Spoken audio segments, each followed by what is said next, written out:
Bonjour, nous allons voir aujourd'hui le chapitre 1 de MEMOSEC, Memento mathématiques de niveau seconde. Ce chapitre 1 va porter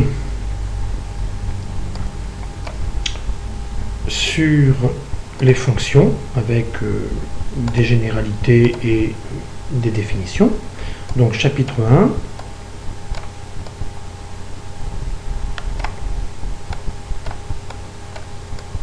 Fonctions. Alors, première partie de ce chapitre.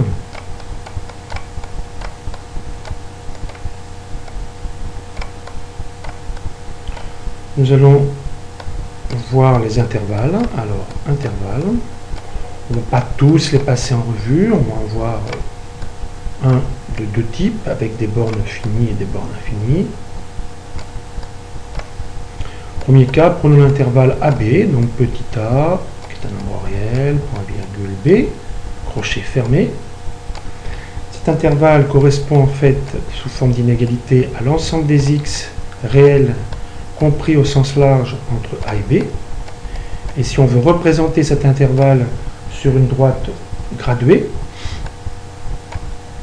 eh bien tout simplement, on met un crochet fermé en A pour désigner que A est inclus, crochet fermé en B pour indiquer que B est inclus, et l'intervalle considéré, c'est tout ce qui est assuré ici entre A et B, c'est tous les x compris entre A et B. Bien entendu, l'intervalle peut être ouvert, dans ce cas-là, les deux crochets sont ouverts, ce qui signifie que x est strictement compris entre A et B, ou fermé à gauche, ouvert à droite, etc. Deuxième type d'intervalle, avec une borne infinie, prenons par exemple l'intervalle fermé en A jusqu'à plus l'infini. Alors, ceci correspond, vous remarquez qu'en plus ou moins l'infini, le crochet est évidemment toujours ouvert. Ceci correspond à l'ensemble des x qui sont supérieurs ou égal à petit a. Sur une droite graduée, je place petit a, crochet fermé en petit a puisque petit a est inclus. Et tout ce qui est supérieur à a, donc, jusqu'à plus l'infini. Voilà, deuxième partie de ce chapitre va être consacrée à l'ensemble des nombres réels.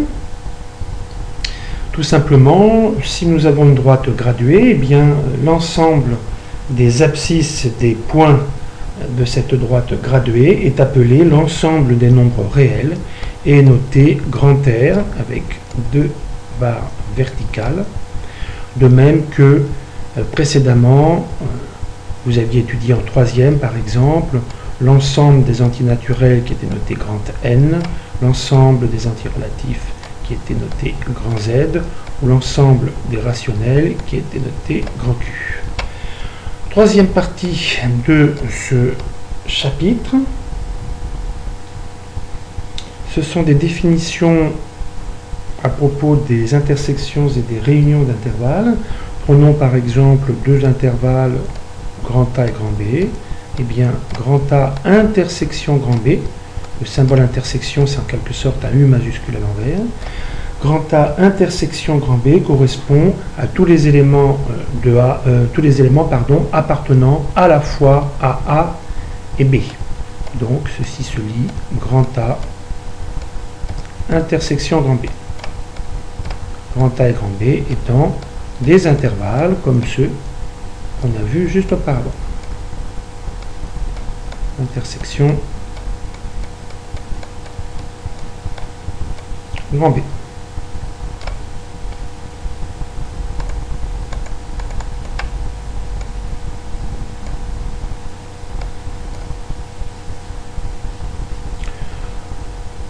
Voilà, et ensuite nous allons voir donc la dernière partie de ce chapitre.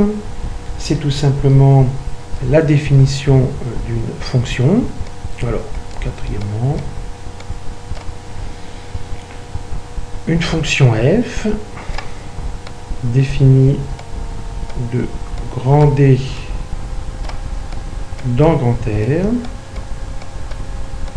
D étant bien sûr un sous-ensemble de grand R, c'est une relation qui, à tout élément petit x de grand D, associe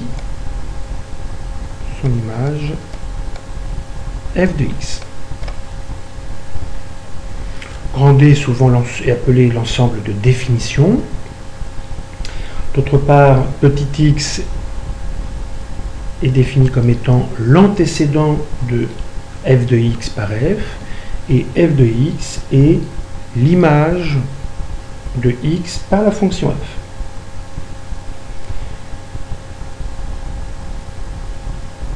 Étant donné une fonction f définie sur un intervalle d,